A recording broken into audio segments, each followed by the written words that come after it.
Assalomu alaykum domla. Xo'p, tushimda ko'pincha sigir, ho'kiz ko'rmoqdaman. Nimadan bo'lishi mumkin? Javob uchun rahmat. Ho'kiz go'shti yeganingizdan emasmikin? Hazil albatta. Sigir, ho'kiz yildan darak deydi tush ta'birida. Yillardan darak. Agar ho'kiz, sigir semiz bo'lsa, sizni kelajak hayotingizdagi yillaringiz farovon bo'lishidan darak.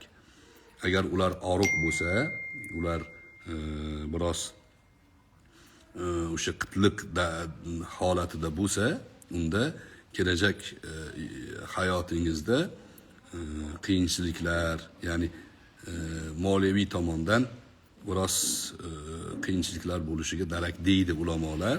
Ya'ni tushga suyanib yashalmaydi.